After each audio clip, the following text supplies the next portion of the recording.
Seigneur, agit. Merci Seigneur pour ta parole qui nous réveille. Merci Seigneur pour ta parole qui apporte la vie. Merci Seigneur pour ta parole qui apporte la délivrance. Ce soir encore nous avons besoin de toi Seigneur. Nous savons Seigneur que c'est toi qui réveille. Nous savons qu'en ces temps de la fin Seigneur, nous avons besoin de ta grâce et de ton esprit. Introduis-nous Seigneur dans ta présence Seigneur. Instruis-nous par ta parole Seigneur. Enseigne-nous Seigneur afin que nous puissions Père être libérés dans le nom de Jésus. Seigneur, tu es Dieu Papa. Tu es le roi des rois et le Dieu des armées. Oh Seigneur Jésus, merci. Merci de ce que tu nous donnes de toucher le surnaturel. Merci Seigneur de ce que tu nous donnes de toucher à ta présence Seigneur. Ouvre nos yeux Seigneur. Ouvre nos yeux spirituels. Ouvre notre entendement. Ouvre notre esprit Seigneur. Afin de pouvoir Père Céleste toucher à ta gloire. Que ton nom soit béni. Au nom de Jésus. Amen. Amen. Amen. Que Dieu nous bénisse. Amen. Dis à ton frère que Dieu te bénisse. Dis-lui, je suis heureux de te voir ce matin. Alléluia. Gloire à Dieu. Qui aime la présence de Dieu? Si tu aimes la présence de Dieu, dis Jésus, je t'aime. Si tu aimes sa présence, dis Jésus, je t'aime. Tu es ma vie. Tu es tout pour moi. Alléluia. Bien-aimés frères, je vous salue dans le nom de Jésus. Aujourd'hui encore, nous sommes dans notre série d'enseignements sur la délivrance. Chaque jour, le Seigneur Jésus-Christ nous donne de toucher à sa présence. Dieu est vivant. Il est glorieux. Et celui qui marche avec le Seigneur voit sa gloire. Dieu change la vie de l'homme. Dieu transforme le cœur de l'homme. Et Dieu apporte la vie. Et donc si tu marches avec le Seigneur Jésus-Christ, il n'y a pas de raison que tu ne trouves pas la vie. Parce que la vie que nous avons, c'est Dieu qui nous la donne. Dis Amen avec moi. Amen. Alléluia. Amen. Ce matin, nous allons prendre la Bible. Dans le livre de 2 Rois. 2 Rois 2. Verset 19 à 22. 2 Rois 2, verset 19 à 22. Lis, Patricia. Je lis la parole de Dieu. Attends que tout le monde trouve. 2 Rois 2, verset 19 à 22. 2 Rois 2, verset 19 à 22. Lis. Je lis la parole de Dieu. 2 Rois 2, verset 19 à 22. Les gens de la ville dirent à Élisée. Les gens de la ville dirent à Élisée. Voici. Le séjour de la ville est bon. Comme le voit mon Seigneur. Comme le voit mon Seigneur. Mais les eaux sont mauvaises. Et le pays est stérile. Il dit. Apportez-moi un plat neuf. Et mettez-y du sel. Et ils le lui apportèrent. Il alla vers la source des eaux. Et il y jeta du sel. Et dit. Ainsi parle l'Éternel.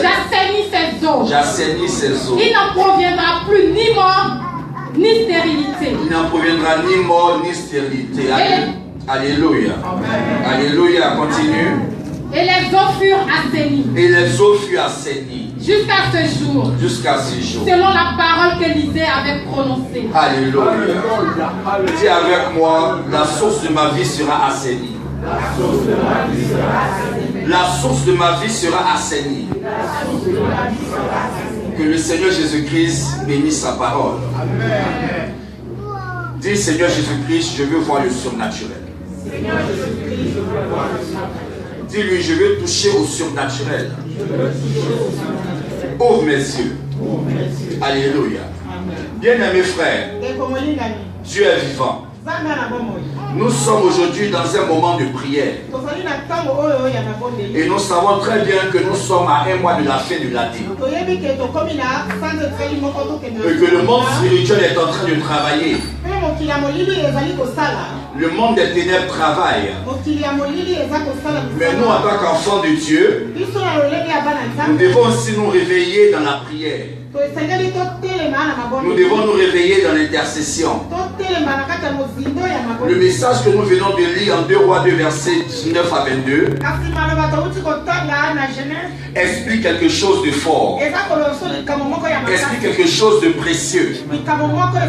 Et si tu ne discernes pas, tu passeras à côté de la grâce, tu passeras à côté de la bénédiction de Dieu.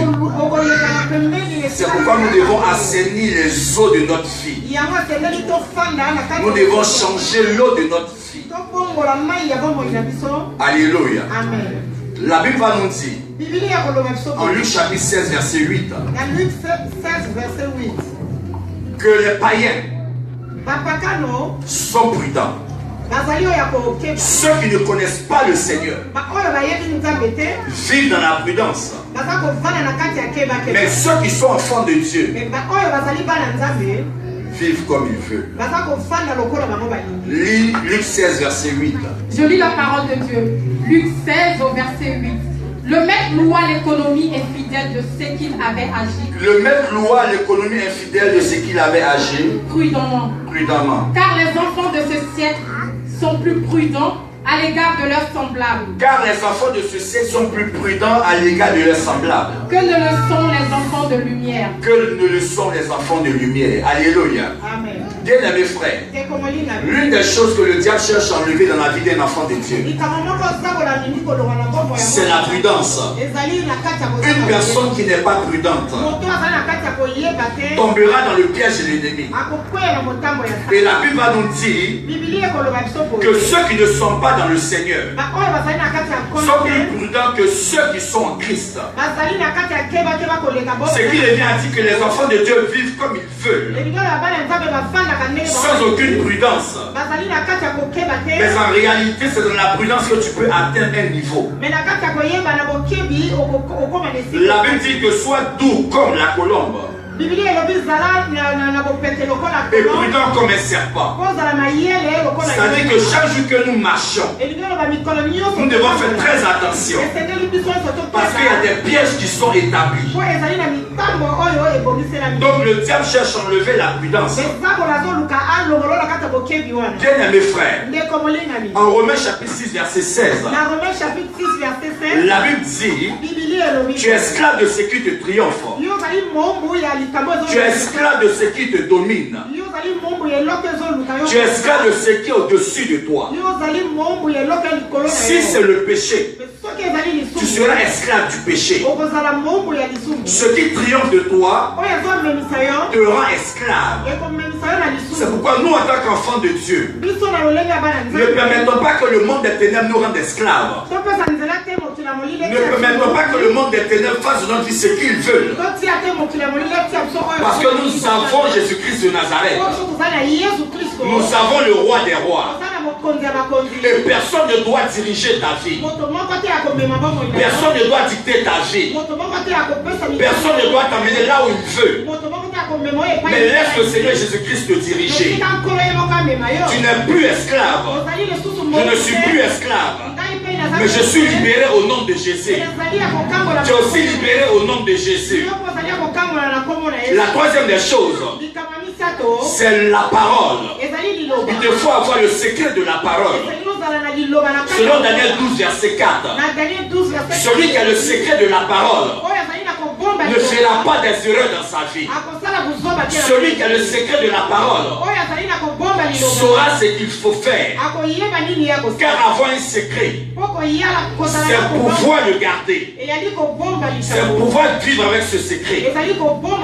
Et Daniel avait le secret de la parole. Et c'est avec la parole qu'il allait très loin. Celui qui ne médite pas la parole de Dieu, comment est-ce qu'il pourra bâtir sa vie? Celui qui ne connaît pas les Écritures, comment est-ce qu'il pourra bâtir sa vie? Alléluia. Alléluia. Dis à ton frère, est la parole. Daniel avait le secret. Et il a révélé ses secrets jusqu'au temps qui était convenable. Il y a des choses de notre vie qu'on ne doit pas révéler à tout le monde. Chaque chose doit être révélée dans le temps. Si tu révèles une chose avant le temps, le monde internet t'attaquera. C'est comme quelqu'un à qui on a promis le CDD. Tu n'es pas encore entré dans ton travail. Et tu commences à faire la fête par rapport à ton CDD. Mais si le lendemain on te dit non que ton CDD est annulé, qu'est-ce que tu feras de ta vie? C'est pourquoi les secrets que nous recevons, les paroles que nous recevons, nous devons attendre le temps de Dieu pour les révéler. Nous devons attendre le temps de Dieu pour les révéler. Et Colossiens chapitre 2 verset 8 va nous dire quoi? Ne soyons pas la proie de certaines personnes. Et il y a beaucoup de personnes qui rendent les enfants de Dieu esclaves. Il y a beaucoup de personnes qui rendent des personnes esclaves. Tu peux être esclave de ton mari. Tu peux être esclave de ta femme. Tu peux être aussi esclave de tes enfants. Ne soyez pas la proie des pigeons. Bien aimé, quelqu'un qui est une proie entre les mains entre les griffes d'un animal, l'animal finira par le dévorer. Donc si l'homme est en proie entre les mains d'un homme, il fera tout pour détruire sa vie. C'est pourquoi tu dois connaître ta position. Tu dois connaître ta position en Christ et marcher selon les principes de Dieu. Et ne pas laisser quelqu'un te dominer. Parce que notre Seigneur ne nous domine pas. Le Seigneur nous guide. Mais quand quelqu'un te domine, il fait de toi son esclave. Ne soyons pas des esclaves, mais soyons des personnes libres. Dis à ton frère, sois libre. Dis-lui, sois libre. Alléluia. Gloire à Dieu. Il y a une citation qui dit ceci: gagner n'est pas tout, mais c'est l'effort qu'on fait. C'est ce qui est le plus important. Et c'est de savoir quel effort on a fourni. Je peux gagner de l'argent, mais la manière c'est laquelle? Je peux avoir un travail, mais la manière c'est laquelle? Je peux me marier, mais la manière c'est laquelle? Je peux avoir des enfants, mais la manière c'est laquelle? Je peux aussi voyager, mais la manière c'est laquelle? Le problème c'est pas de gagner. Le problème c'est pas de gagner, mais c'est l'effort qu'on apporte. Chacun doit apporter un effort de façon correcte dans sa vie, selon les règles de Dieu, pour ne pas que demain tu puisses être accusé, pour ne pas que demain tu puisses être dénigré. C'est pour cela que nous devons faire très attention. N'envions pas n'importe qui, mais marchons selon le programme de Dieu. Alléluia. Deuxième citation: si l'échec ne nous apprend rien dans notre vie, nous échouerons. Mais si l'échec nous apprend quelque chose, alors nous allons réussir. Celui qui est tombé aujourd'hui, il fera tout pour ne pas tomber la deuxième fois. Celui qui a été trahi une première fois fera tout pour ne pas être trahi une deuxième fois. Parce qu'il a appris à poser les bases de sa vie. Parce qu'il a appris à poser certaines bases. C'est pourquoi quand tu échoues quelque part, il y a un enseignement qui sort de ton échec. Mais si tu ne regardes pas l'enseignement et que tu fermeras tes yeux, le diable te conduira à faire encore une deuxième erreur. Et beaucoup de personnes font des erreurs dans leur vie. Je serai très à mesure de te dire la vérité. Il y a certaines personnes qui pensent que parce que elles vont mettre des hommes dans leur maison, ça veut dire que ces personnes vont les marier. Ça peut être aussi une erreur. Si tu te fais respecter, si tu as de la valeur, si tu sais qui tu es, Tu attendras le temps de Dieu. Tu attendras le temps de Dieu. Parce que tu l'as fait une première fois. Ça n'a pas marché. Tu ne le feras pas encore une deuxième fois. Chaque chose doit nous enseigner. Chaque chose doit nous instruire. Deuxième chose, la dot ne veut pas dire le mariage. Pourquoi je veux dire que ça ne veut pas dire le mariage? Parce qu'il y a des hommes qui peuvent doter 15 fois. Ils peuvent doter une femme aujourd'hui, la mettre dans le foyer, sans passer au mariage civil. C'est très dangereux. Alors que bibliquement, la dot, c'est une alliance entre deux familles. Donc si on passe par la dot, c'est qu'on a le programme du mariage. Mais on ne peut pas doter quelqu'un pendant 30 ans. Et au bout de 30 ans, on dit non, j'ai fait l'erreur. C'est pourquoi qu'un homme va te doter. Il faut être sûr qu'il a préparé la mairie. Si un homme veut te doter, pose-lui la question s'il a déjà la bague du mariage. Si un homme veut te doter, pose-lui la question s'il est prêt pour le mariage religieux. Parce que beaucoup de femmes ont été dotées et des hommes les maltraitent, des hommes les frappent et ils leur disent ceci: si tu n'es pas d'accord, tu peux aller en famille. Parce que rien ne garantit. Tu n'es pas dans une position. C'est pour ça que chacun doit se réveiller. Tu dois te réveiller. Beaucoup de chrétiens échouent. Pourquoi est-ce qu'ils échouent? C'est parce qu'ils ne prennent pas la peine d'analyser les choses. Beaucoup de chrétiens ne sont pas intelligents. J'ai posé la question aux frères ensemble ce matin. Je dis, qu'est-ce que tu penses des chrétiens? Pourquoi beaucoup de chrétiens ne réussissent pas? Il a trouvé beaucoup de choses. Il a trouvé beaucoup de choses. Mais je lui ai dit simplement, regarde, c'est l'intelligence qu'il faut aux chrétiens. On a la sagesse, on a la connaissance, il nous faut l'intelligence. Prenez le cas d'un agriculteur. L'agriculteur, déjà il est en train de labourer son sol.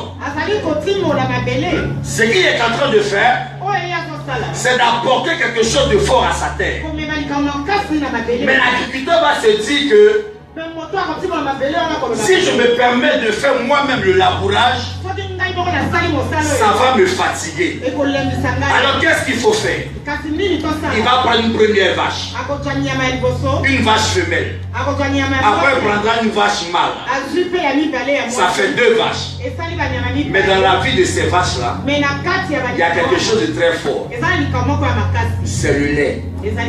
Avec le lait, on peut produire 1000 variétés de fromage.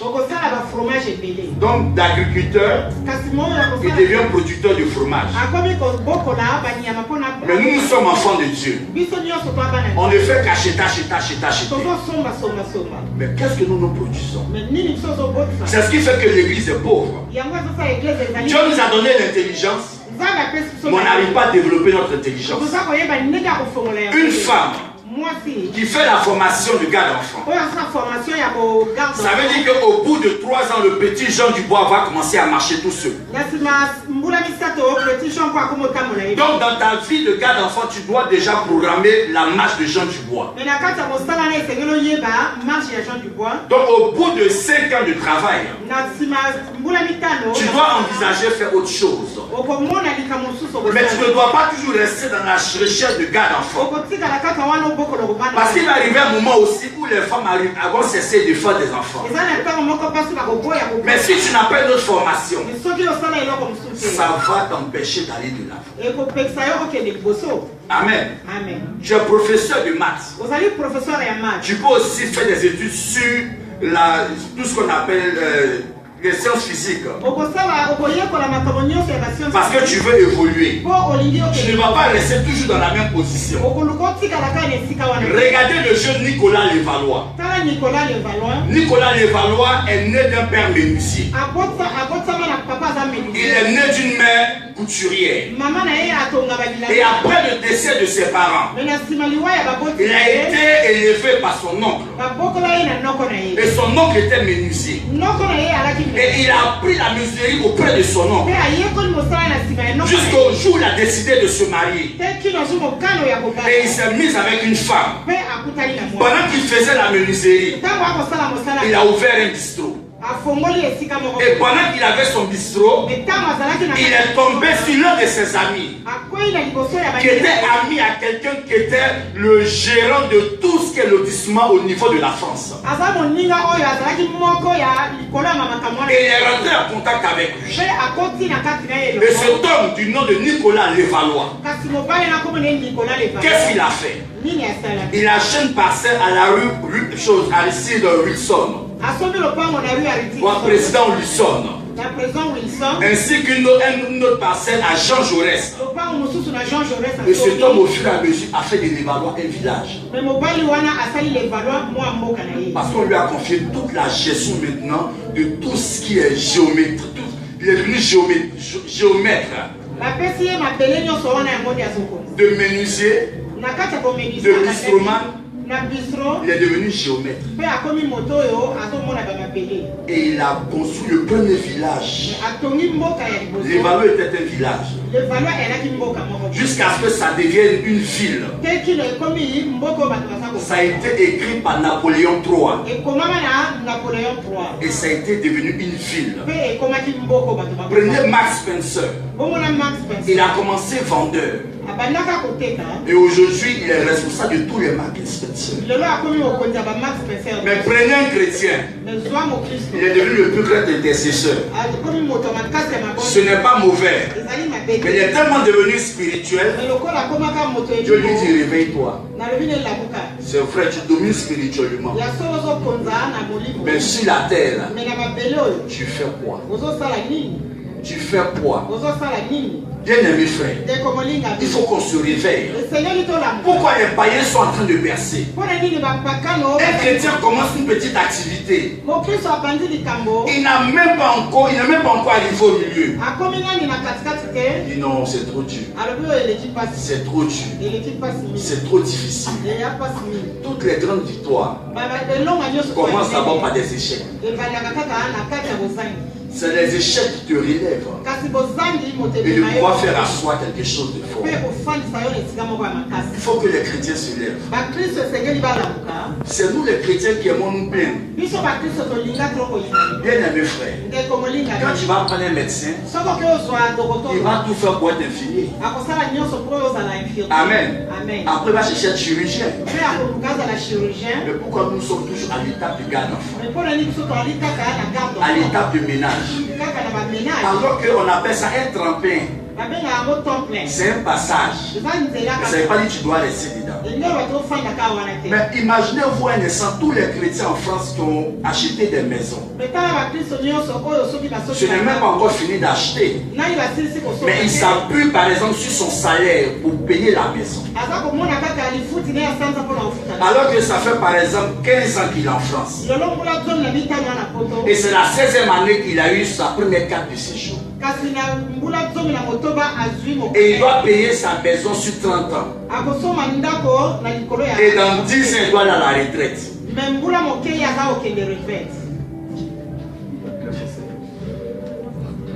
Voyez-vous le mauvais calcul? Quelque part, on manque d'intelligence.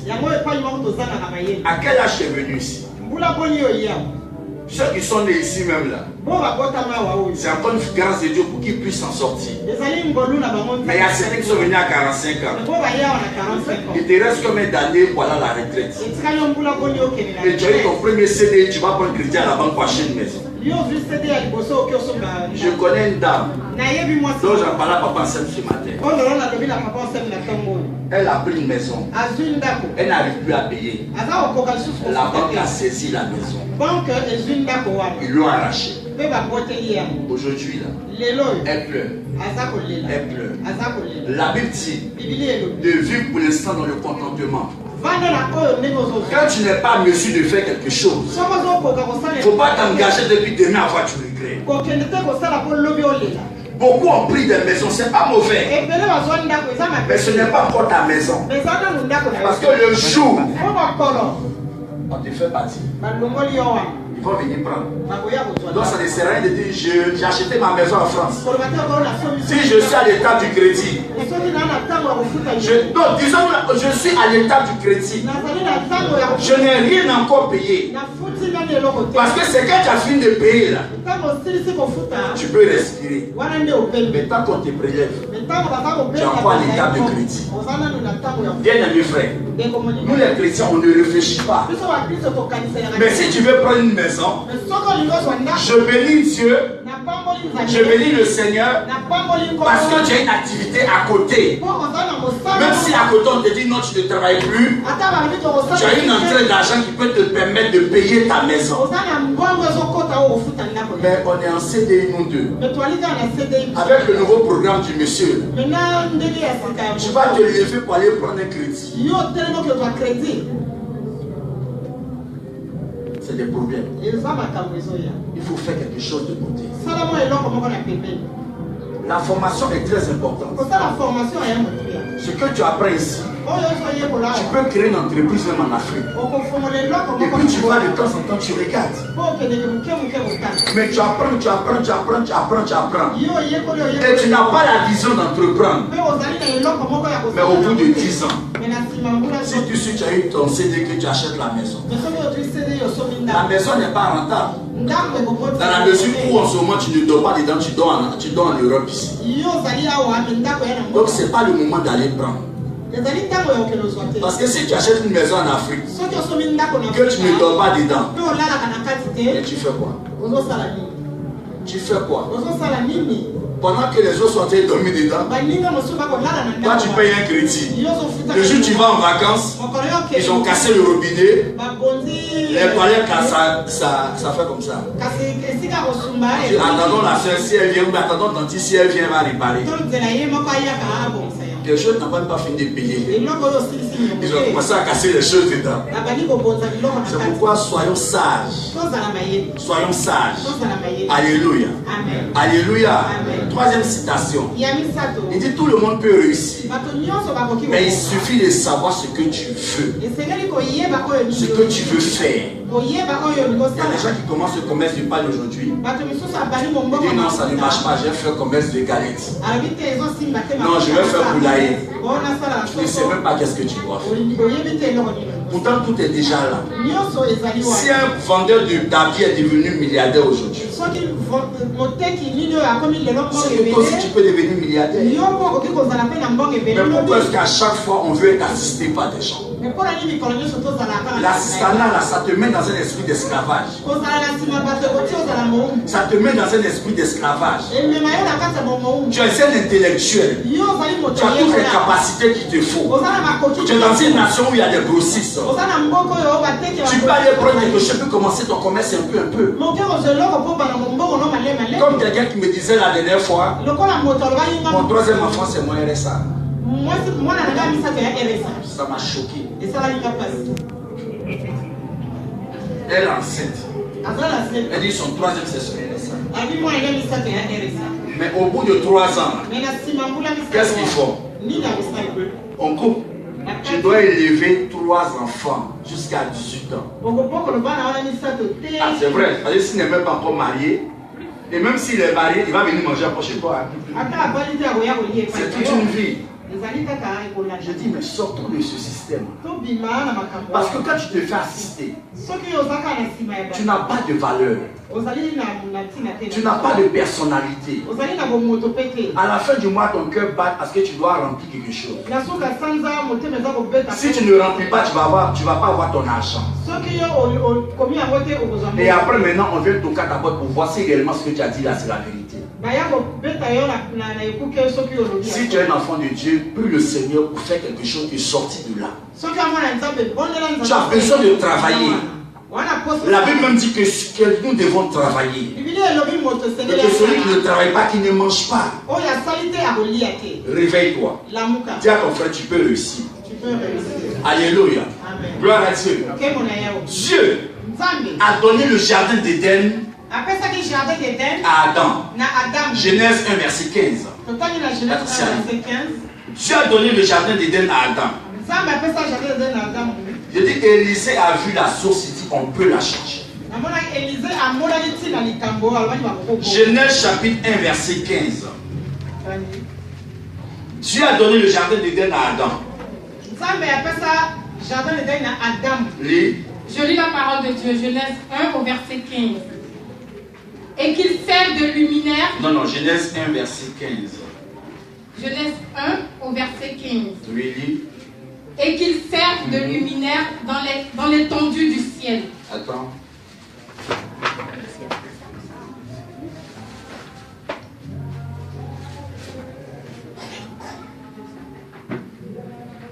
Oui, vas-y. Genèse 2, verset 15, pardon. Je lis la parole de Dieu. Genèse 2 au verset 15. L'Éternel... Voilà, c'est ça. Genèse 2, verset 15. J'ai mal noté. L'Éternel Dieu prit l'homme. L'Éternel Dieu prit l'homme. Et le plaça dans le jardin. Il y a deux choses que Dieu lui a dit. Pour le cultiver. Première chose, c'est de faire quoi? Cultiver ensuite. Et pour le garder. Garder. Dieu t'a positionné quelque part.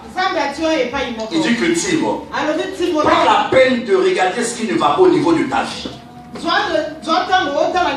Et extrais les choses négatives de ta vie. Quand tu vas les extraire de ta vie, tu vas pouvoir garder ta vie.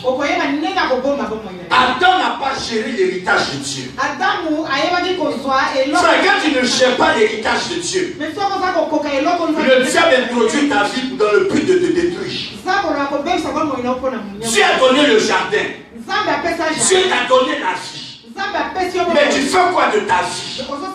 Tu n'entretiens pas ta vie. Tu ne gardes pas ta vie. Mais tu mets ta vie n'importe où. Alors que le diable est un agent très dangereux. Il te faut cultiver, enlever la haine et semer l'amour dans ton cœur.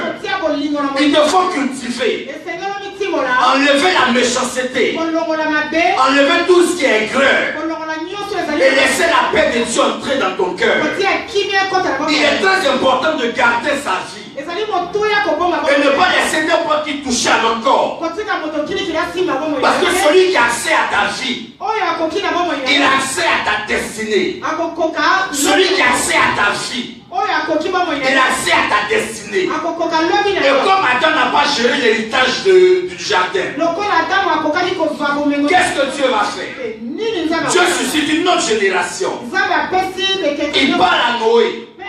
Cette fois-ci, Dieu ne donne pas à Noé, mais il dit à Noé de donner. Noé doit donner. Il dit, bâtis-moi un l'arche. Genèse 6, verset 14 à 16. Dieu a donné à Adam, Adam échoué.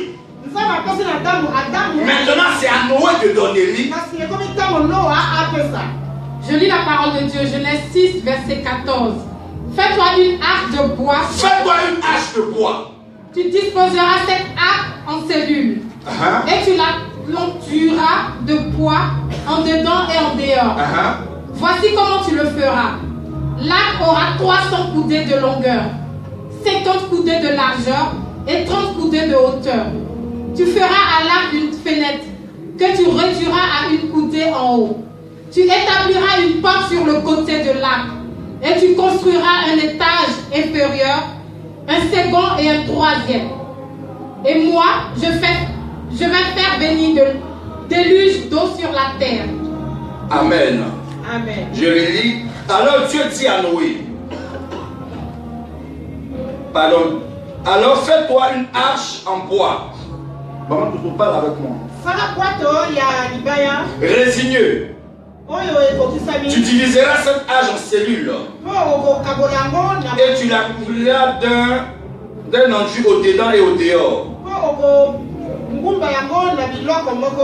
Voici comment tu feras l'arche. Aura 300 de coudées de longueur, 50 coudées de largeur et 30 coudées de hauteur.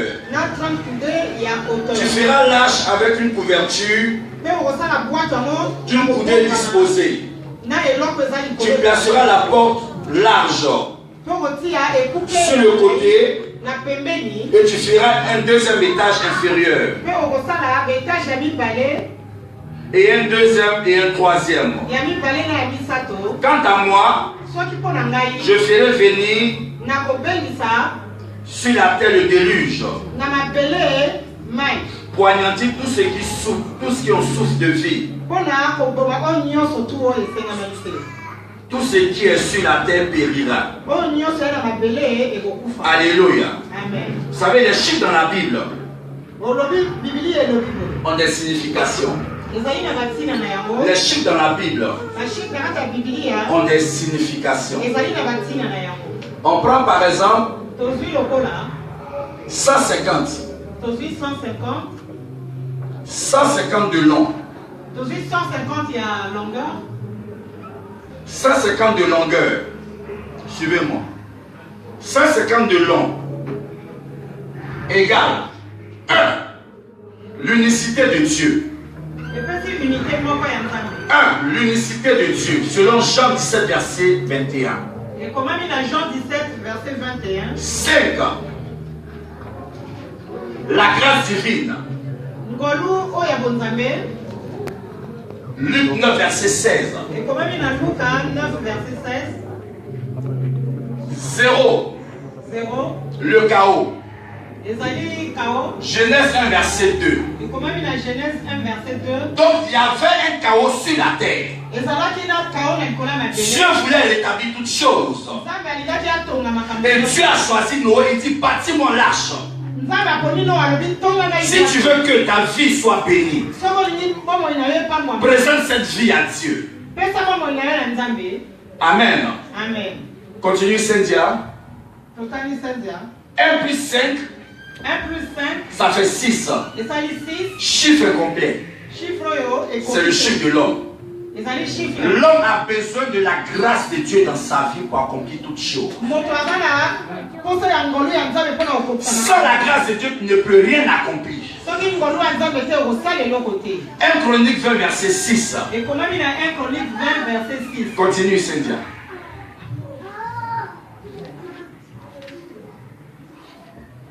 Ensuite, 25. De large. Le 2. Le témoignage. Deutéronome 17, verset 6.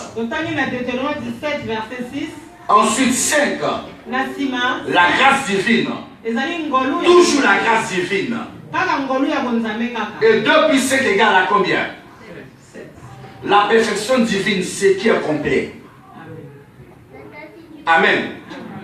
Maman Toto, on est dedans? On est dedans. Amen. Alléluia. Donc pour que l'homme soit complet, il a besoin de Dieu dans sa vie. Tu as été créé le 6e jour. Et Dieu s'est reposé le 7e jour. Le 7e jour, c'est le jour de l'adoration du Seigneur. Donc si tu fais de Dieu ta priorité, Dieu bénira ta vie. On continue, Cynthia.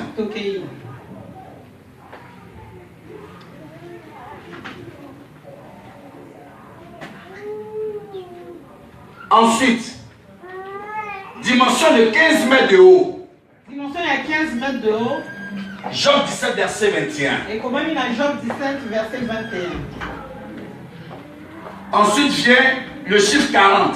Et il a chiffre 40. Je vous parle des chiffres parce que souvent vous voyez des chiffres, vous n'arrivez pas à savoir ce que c'est. Amen. 40 peut être aussi associé au jugement. Parce qu'il a pris sur la terre pendant 40 jours pour exterminer toute la terre. Genèse 7, verset 12. Genèse 8, verset 6. Continue, Cynthia. La vie de Moïse a été découpée par 3 périodes de 40. Il a quitté l'Égypte à 40 ans. Il a vécu à Mendiant pendant 40 ans. Et il vivra encore 40 ans. Amen. Amen. Amen. 40 jours et 40 nuits auprès de Dieu. 40 jours, 40 nuits, Exode 24, verset 18. Et comment une Exode 24? Quand il est monté sur la montagne de Sinaï, il est resté 40 jours et 40 nuits. Jésus aussi a passé 40 jours et 40 nuits dans le jeûne. Alléluia. Amen. Selon Matthieu 4, verset 2. Et comment dans Matthieu 4, verset 2? Continue, Cynthia. Le prophète Élie est rentré dans un moment de prière pendant 40 jours. Alléluia. Amen. Alléluia. Amen. 1 Roi 19, verset 8. Quand vous allez regarder le chiffre 40, ça n'a rien à voir avec celui de Jésus et celui de Moïse et celui d'Élie. 40 jours de jugement pour détruire la terre. Et 40 jours de jeûne pour entrer dans un moment de consécration. 40 jours, Et 40 jours pour rester dans la présence de Dieu. 40 jours, quand on rentre dans des moments de jeûne, c'est pas pour défier les autres, mais c'est pour rechercher la présence de Dieu. Amen. Continue, Cynthia. Ensuite, 50. Pourquoi 50? Certains se sont toujours posé la question, pourquoi le chiffre 50? La Bible nous dit, les 50 parlent des 50 jours après la Pâque, qui symbolise la joie du Seigneur dans notre vie, la descente du Saint-Esprit dans notre vie, qui parle en fait de la Pentecôte. Et Acte 1 verset 8 va nous dire quoi? Jésus dit, je vais au Père. Et le Saint-Esprit survenant sur vous serez mes témoins. Et c'est en Acte chapitre 2 que le Saint-Esprit s'est révélé. Quand ils étaient en prière, donc l'église a reçu sa Pentecôte 50 jours après la Pâque. Un enfant de Dieu qui n'a pas le Saint-Esprit dans sa vie, comment est-ce qu'il pourra comprendre et connaître les choses de Dieu? C'est pourquoi il faut prier pour avoir l'Esprit de Dieu, pour avancer avec le Seigneur. Continue, Cynthia.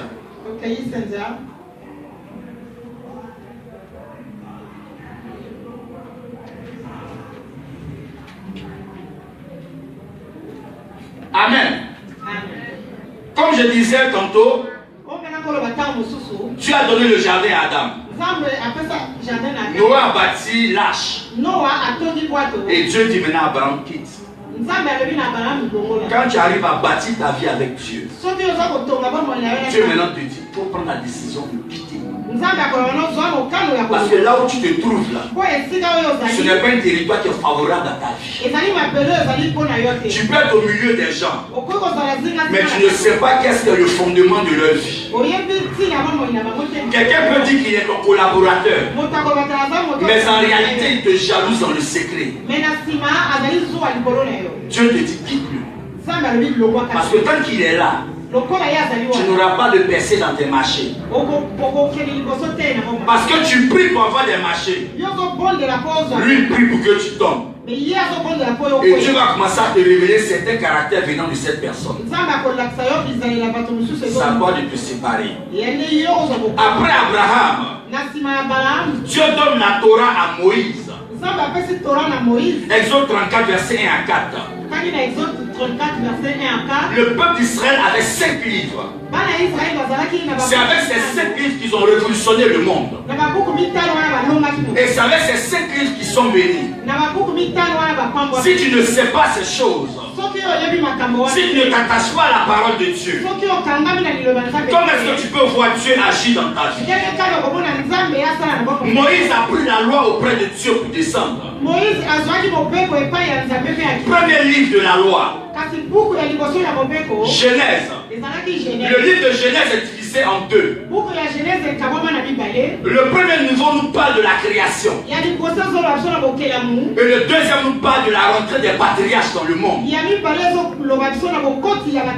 Après la Genèse vient l'Exode. Exode nous parle de la sortie du peuple d'Israël avec les 12 tribus. Les 12 tribus d'Israël. Les 12 tribus d'Israël. Et après quoi vient le Lévitique. Le Lévitique nous parle des rites. La loi sur le mariage. La loi sur la nourriture. La loi sur le péché. Le Lévitique. Après vient le nombre. Qu'est-ce que le nombre nous parle? Nous parle en fait du dénombrement du peuple d'Israël. Il arrive un moment de ta vie. Quand tu commences, selon la Genèse, après la sortie dans ton exode, pour arriver au Lévitique et apporter une certaine amélioration au niveau de ta vie. Et quand tu arrives au nombre, commence à compter le nombre de ton année dans la vie chrétienne. Qu'est-ce que tu as fait pour Dieu? Qu'est-ce que tu n'as pas fait? Parce que c'est dans le nombre qu'on va à la conquête de Canaan. Pendant que tu es en train de marcher, ça fait 10 ans que tu es chrétien. Tu es en train de partir vers un but. Ce n'est plus là où tu dois t'amuser. Ce n'est plus là où tu dois jouer avec ta vie. Parce que tu as souffert dans le monde. Et Dieu t'a choisi. Maintenant, tu es en train de rentrer dans la dimension de la grâce. Il te faut te séparer de tout ce qui n'est pas pour la gloire de Dieu. Et rentrer à Canaan. Le Deutéronome nous parle en fait de la parole de Moïse. Jusqu'à sa mort. Arrivé à un certain moment de ta vie, en tant que serviteur de Dieu, il y a le bilan de ta vie que tu vas faire sur terre. Quelles sont les paroles que tu vas laisser à tes enfants? Qu'est-ce que tu vas leur dire? Qu'est-ce que tu vas enseigner à tes enfants? Est-ce que tu vas leur montrer la voie de Dieu ou une autre foi? C'est pourquoi qu'un parent commence à voler, c'est un parent indigne. Excusez-moi, mais c'est un parent indigne. Parce qu'il ne montre pas la bonne voie à ses enfants. Quand une mère commence à faire entrer les garçons gauche, droite, gauche, droite, gauche, droite. Cette maman qui joue au golf, au ping-pong. Prends, je te prends, prends, je te prends, prends, je te prends. Et puis là-bas, le coup, ça va au nord. Elle ne peut plus attraper. Parce qu'un coup comme ça. Bien aimé frère, quand tu arrives à un niveau, n'importe qui ne peut pas venir jouer pour gagner ta vie.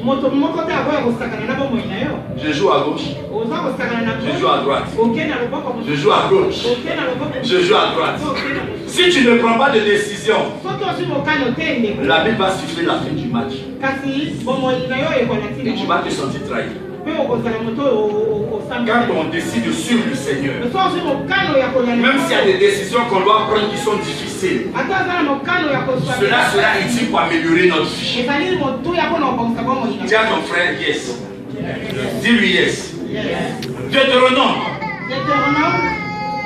Après la Torah, Dieu parle à Josué. Il dit Josué médite la Bible. Bien aimé, la Bible est fermée. Tu ne verras jamais les secrets de la parole de Dieu. Mais quand tu vas ouvrir la parole de Dieu, c'est là que tu verras que toute la réussite se trouve dans la parole de Dieu. Tu ne peux pas réussir en dehors de la parole de Dieu. Même tous les grands de la terre méditent la parole. Ils savent que dans ce livre, il y a quelque chose de fort. Ils savent qu'il y a un grand secret dans ce livre. Josué 1, verset 8 à 9. C'est pourquoi tu dois méditer la parole de Dieu. C'est la parole qui t'encourage. Même si le chemin est difficile, par la parole de Dieu, tu vas arriver. Par la parole de Dieu, tu seras vainqueur. Cela est très très important. La connaissance est très importante dans la vie de chacun d'entre nous. Un chrétien qui n'a pas la connaissance, il est comme une feuille qu'on peut balancer là où on veut. Toute personne qui veut réussir doit rechercher la clé de la connaissance. C'est la connaissance qui t'emmènera loin. On peut te donner de l'argent. L'argent finira. Mais la connaissance, elle ne finit pas. La connaissance t'emmènera très loin. Tous ceux qui sont aujourd'hui des hommes dont on parle, c'est parce qu'ils ont fait valoir leur connaissance. Quand on parle de Einstein, on sait ce qu'il a fait. Quand on parle de Descartes, on sait ce qu'il a fait. Quand on parle de Picasso, on sait ce qu'il a fait. Mais quand on parle du chrétien, on sait ce qu'il fait. Il pleure alors qu'il a la connaissance. Alléluia. La connaissance est très importante. C'est pourquoi quand tu es avec des gens, que tu commences à leur poser des questions sur certaines choses, ils se méfient de toi. Il y a certains Européens, quand tu vois des Africains qui commencent à leur parler de certaines choses, ils sont même inquiets. Ils disent, ce gars-là, il ne faut pas qu'on le laisse ici. Quand tu commences à leur dire que tu connais ton droit, tu deviens un problème pour eux. Le jour du travail que tu ne parles pas de droit, c'est que pour lui tu ne sais rien de la loi française. C'est pourquoi j'invite les frères et sœurs dans la foi. Informez-vous. Lisez les livres de la loi. Prenez le journal officiel. C'est vrai, on est chrétien, mais on est dans une société physique où nous sommes confrontés à des choses physiques. La connaissance est très importante. C'est une clé. Si on te prend ta clé, tu es foutu. Luc 11, verset 52. La connaissance. Si on vole ta connaissance, tu es foutu. Les chrétiens ne cherchent pas Dieu. Ils ne s'informent pas. La seule information qu'ils ont dans la tête, Seigneur bénis-moi. Seigneur bénis-moi. Je veux avoir l'argent. Je veux me marier. C'est pas mauvais. Mais pour se marier, il faut avoir la connaissance du mariage. Amen. Même pour voyager, il faut savoir là où tu vas, connaître là où tu dois partir. C'est très important. Je lis la parole de Dieu, Luc 1 au verset 52. Il a renversé les puissants de leur... Non, Luc 11, 52. Luc 11 au verset 52. Malheur à vous. Malheur à vous. Docteur de la loi. Docteur de la loi. Parce que vous avez enlevé la clé. Regardez, la clé de la science, la clé de la connaissance. Il y a des gens que vous suivez. Maman Toto, on est là. Amen. Acclame le Seigneur, maman Toto, parce que la besoin de soutien. Je pense que comme il a parlé de clé, là, il est en train de le faire, il dit, il y a clé. Mais la clé, c'est la Bible, maman. Amen. Alléluia. Il y a des hommes que nous suivons qui vont nous parler des choses inutiles, tout en croyant que nous sommes ignorants. Mais en réalité, c'est une façon d'arracher la clé de la connaissance. Que personne ne prenne la clé de la connaissance dans ta vie. Parce que cette clé, si on te la prend, c'est fini. C'est pourquoi tu dois garder ta clé. Malgré ce qui arrivera à ta vie, garde ta clé. Continue, Patricia. Parce que vous avez enlevé la clé de la science, vous n'êtes pas entré vous-même. Et vous avez empêché d'entrer ceux qui le voulaient. Il y a des personnes qui sont déjà égarées. Tu as envie de sauver ton âme. Mais quand tu les côtoies, ils vont te prêcher un autre évangile parce qu'ils savent qu'eux-mêmes ils sont déjà égarés. C'est pourquoi tu dois ouvrir tes yeux. Ce qu'on va te dire, même si c'est moi, même si c'est quelqu'un d'autre, va dans la parole de Dieu pour vérifier si c'est biblique ce que je te dis. N'écoute pas seulement pour écouter. Sois le chrétien de Béret.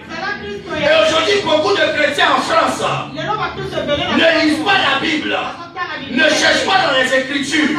Tout ce qu'on leur dit, ils pensent que c'est de Dieu. Frère, ce qui t'est dit, qui n'est pas écrit dans la Bible, c'est des pensées humaines. C'est pour ça que laisse personne te voler ta clé. Ne laisse personne te voler ta clé. C'est très important. Alléluia. Gloire à Dieu. Ta clé est très importante. Si quelqu'un te prend ta clé, tu es foutu. Gloire à Dieu. Amen. Dis à ton frère, tiens ta clé. Tu lui saisis ta clé. Alléluia. C'est pourquoi chaque enfant de Dieu doit changer sa mentalité. Si ta mentalité n'est pas changée, tu ne pourras jamais vaincre. Si ta mentalité n'est pas transformée dans le combat spirituel, tu ne pourras jamais vaincre. Parce que dans chaque combat, il te faut de la connaissance. Proverbe 11, verset 11. Lis rapidement, Patricia.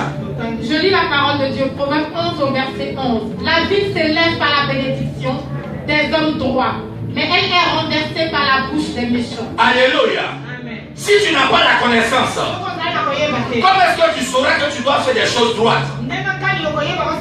C'est comme quelqu'un qui dit qu'il prie le Seigneur. Et Dieu fait qu'il a 5 € dans sa poche. Il doit se rendre à Saint-Lazare. Dieu dit soit droit, mais il ne paye pas son ticket, il vole. Tu n'es plus droit. Tu deviens quoi? Même pas voleur, tu deviens méchant. Parce que s'il y a 10 comme toi qui volent, ils vont renvoyer peut-être 5 agents. Mais si tu payes, les agents vont garder toujours le travail. Alléluia. Amen. Alléluia. Amen. Souvent tu pries, tu dis Seigneur qu'on ne m'attrape pas. Et tu es dans le train. Au moment où tu arrives à ta gare, c'est là maintenant qu'il commence à monter. Il dit monsieur, madame, s'il vous plaît, contrôle les tickets. Monsieur, madame, faites un ticket. On ne les a pas vus jusqu'à... C'est où je suis arrivé là. Qu'ils sont montés. C'est quelle sorcellerie ça là? Tiens mon frère, il n'y a pas de sorcellerie. C'est toi-même qui étais le sorcier. Parce que quelqu'un qui est correct, il marche sans problème. Tu dis Seigneur, vraiment le diable est mauvais. Le diable n'a rien à voir. C'est moi-même qui t'ai créé des choses. Amen. Amen. La connaissance fait grandir. La connaissance fait avancer. Ensuite, Proverbe 11, verset 9. La connaissance délivre.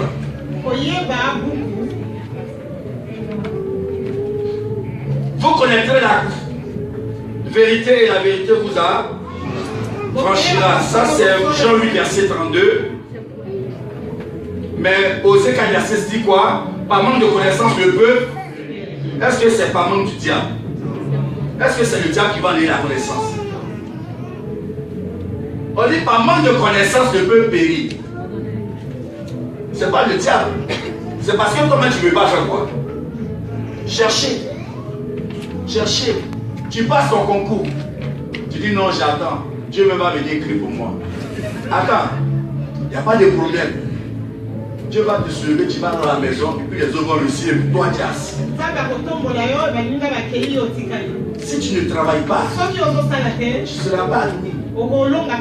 Lis Proverbe 11, verset. Je lis la parole de Dieu, Proverbe 11, verset 9. Par sa bouche l'impie perd son prochain, mais les justes sont délivrés par la science. Les justes sont délivrés par la connaissance. Et si tu es dans une église qu'on te prêche le mensonge, mais comment est-ce que tu seras libéré? Souvent les gens disent non. Il y a trop de choses qu'on doit découvrir. Que quand tu es avec une femme qui ne te plaît plus, tu peux la changer. Dis à ton frère, l'être humain n'est pas Zara. Dis oui, l'être humain n'est pas Zara. Ce n'est pas un vêtement. Ce genre de message, afin que les églises aujourd'hui font des choses pires. Disons-nous la vérité. Si je n'aime pas quelqu'un, je ne vais pas vers lui. Si lui aussi ne m'aime pas, il ne va pas vers moi. Mais si tu dis que tu m'aimes, c'est qu'on les enseigne amour. Amour. On n'aime pas à moitié. Pour dire que plus tard ça va grandir. Ça commence maintenant. Et que plus tard on vieillit avec. Alléluia. Alléluia. La vérité libère. Si tu n'as pas la vérité, tu ne peux pas être libéré. La connaissance délivre. Continue, Patricia. Le présent dégage la voix. Proverbe 18, verset 16. Le présent dégage la voix. Lis, Patricia. Je lis la parole de Dieu. Proverbe 18 au verset 16. Les présents d'un homme lui élargissent la voix. Les présents d'un homme lui élargissent la voix. Amen. Et lui donne accès auprès des grands. Et lui donne accès auprès des grands. Alléluia. C'est vrai, tu pries. Tu jeûnes. Mais la Bible dit quoi? Les présents. Les présents dégagent les voix et tu donnes d'avoir accès aux grands. Il y a des gens dans la ville qui n'ont jamais fait de cadeau. Jamais. On ne te dit même pas de faire cadeau à l'église même. Il faut être libéral. Il y a des présents qui ouvrent les portes. Regardez les ministres là. Ils ne se font pas les cadeaux. Ils savent que se font les cadeaux. Parce que Dieu peut dire, ah, voici mon fils, pour le mettre en tant que secrétaire d'État. Mais toi, tu ne fais pas de cadeaux. Et puis tu viens, tu dis, non, est-ce que je vais pour mon fils pour être secrétaire? Il dit, on a 20 ans d'amitié, qu'est-ce que j'ai reçu de toi? Ah, je n'ai pas les mots. Il dit, même tu pouvais acheter un stylo pour m'employer. Il est présent. Ça ouvre les voies. Ça ouvre les voies. Il y a des pères de famille qui ont fait des cadeaux à leurs amis. Et quand leurs amis sont arrivés en Europe, ils leur ont dit, regarde dans ta famille, prends un de tes enfants, dis-lui, je vais l'envoyer en Europe. Vous n'avez jamais eu ce genre de témoignage? Parce qu'il y a les cadeaux. Mais les chrétiens, ils aiment toujours recevoir. C'est rare qu'un chrétien va faire des cadeaux. Il y a certains qui font, mais il y a d'autres même là. Ils ont rayé cadeau dans leur esprit. Ils n'aiment pas. Amen. Alléluia. Si tu fais des cadeaux, ça va t'ouvrir les portes. Les cadeaux dégagent la voix de quelqu'un. Même si tu es dans une entreprise, tu peux juste te lever pour faire cadeau à ton patron. Tu ne sais jamais. Il peut même t'augmenter sans que les autres ne le sachent. Mais nous, on ne fait pas. Donc on va lui donner. On va dire non, tu touches beaucoup d'argent. Même les milliardaires font des cadeaux. Amen. Même souvent dans le couple, l'homme ne fait jamais de cadeaux à sa femme. La femme aussi ne fait pas de cadeaux à son mari. Mais quand tu reviens, c'est la nourriture. Un jour, tu peux nous blaguer ta femme. Tu vas à Saint-Lazare, tu achètes une rose, tu viens. Tu dis, bébé de mon champ, c'est pour toi. Ça va toucher son cœur. Il va dire, ah, aujourd'hui mon mari a pensé à moi. Tu m'envoies une rose. C'est là que tu vas voir ce qui était dans son cœur, tu vas entendre. Vraiment, c'est que Dieu a touché ton cœur. C'est comme ça commence. Tu lui donnes une rose. Il va dire, hey. En tout cas, où j'ai dormi, là, je vais dormir encore là-bas. Ça, c'est chez nous les Africains, ça. Amen. Où j'ai dormi, je vais dormir là-bas. Papa, merci. Elle te dit merci, hein. Mais va te donner le quoi? Parce qu'elle n'est pas habituée à ça. Amen. Mais si on se fait des cadeaux, ça ne surprend pas. Amen. Souvent, nous, on doit aussi aimer les fleurs. Parce que quand tu envoies des fleurs, tu veux dire, fais quoi ça? Je fais quoi ça? La fleur là, c'est plus intéressant qu'une montre.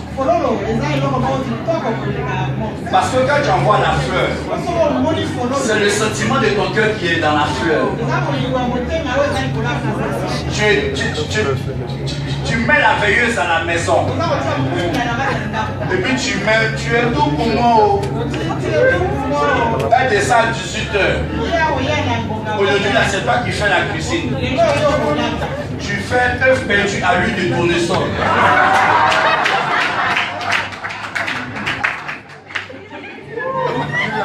Amen. Amen. Comment Toto? Mais il y a des gens que vous ne connaissez pas. Hein? Œuf perdu à l'huile de tournesol.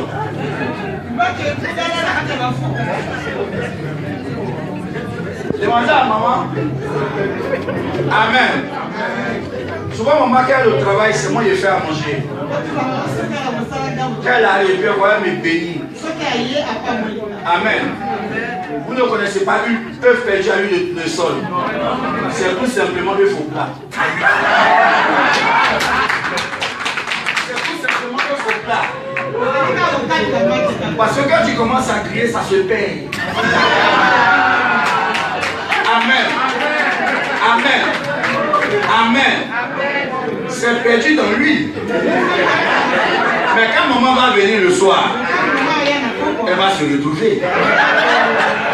Alléluia. C'est important. C'est important.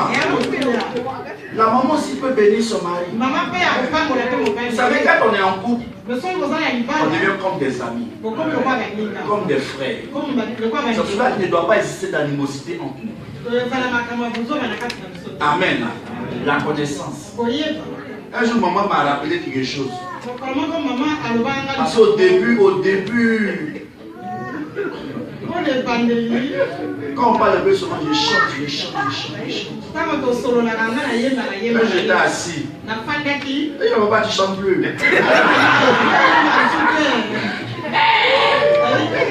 Mon frère, ma soeur, quand tu n'as pas encore attrapé, il faut chanter.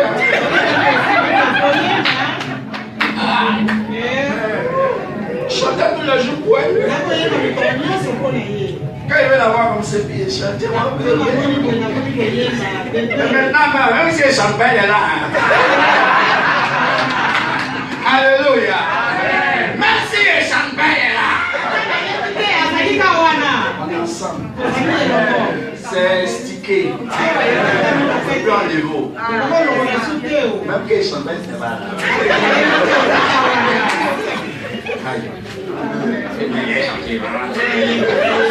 On ne chante plus, on va maintenant à la deuxième étape. Mon frère, il faut avoir la connaissance. On a chanté, mais elle est devenue la femme. Maintenant, il faut attaquer la deuxième étape. Je ne peux pas la faire pleurer. Mais si tu chantes qu'elle pleure, ta chanson ne sert à rien.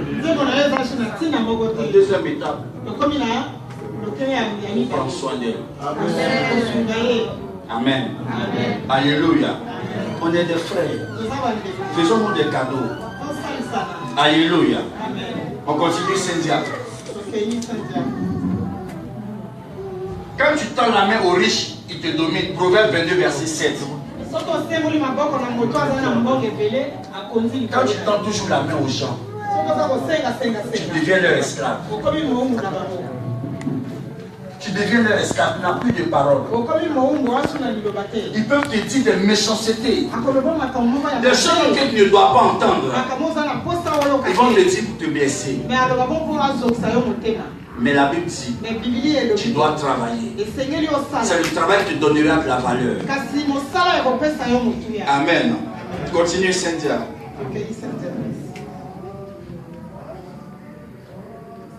Pour réussir, nous devons travailler notre image. 2 Corinthiens 5, verset 17. 2 Corinthiens 5, verset 17. Aujourd'hui, les enfants de Dieu ne travaillent pas leur image. Souvent, nous disons, oui, tu vas te marier. On dit, oui, tu vas voir la gloire de Dieu. On dit, cette année, c'est le mariage. C'est pas parce qu'on a dit c'est le mariage dans ta vie que tu ne vas pas soigner ton image. Même si tu veux être directeur, tu dois soigner ton image. Même si tu veux rentrer dans une destinée, tu dois soigner ton image. L'image est très importante. La Bible dit que les choses anciennes sont passées et toutes choses sont devenues nouvelles en Christ. Si avant j'avais une image fausse, aujourd'hui je dois avoir une image correcte.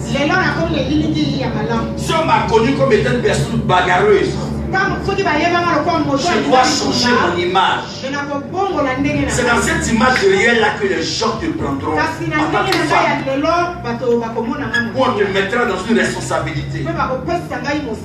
L'image est très importante.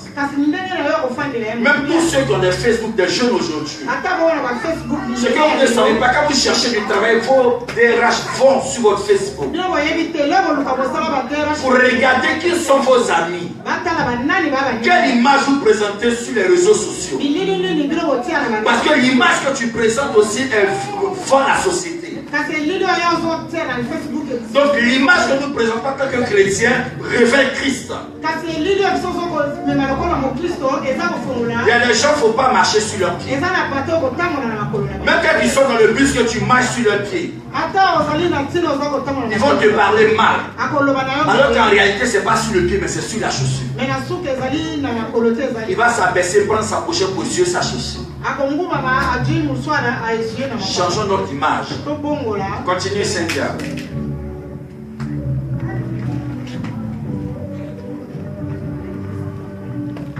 Amen. Apprendre à payer le prix. Et fuyons la facilité. Beaucoup d'enfants de Dieu aiment la facilité. Or, tous ceux qui aimaient la facilité ont détruit leur vie. Patricia, viens, on va lire ensemble. Lis Genèse 37, verset 1. Je lis la parole de Dieu. Genèse 37 au verset 1. Jacob demeura dans le pays de Canaan où avait séjourné son père. Amen.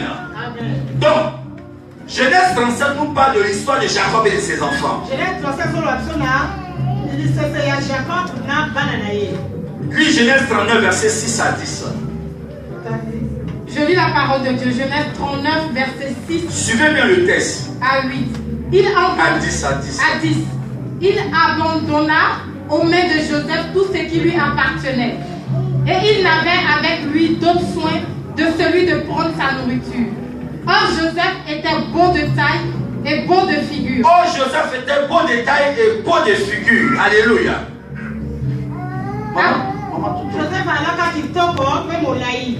Quand tu es un enfant de Dieu, la gloire de Dieu est sur ta vie. Le monde ne te voit plus comme la même personne. Tu es beau de visage et tu es beau de figure à cause de la prière, à cause de l'onction.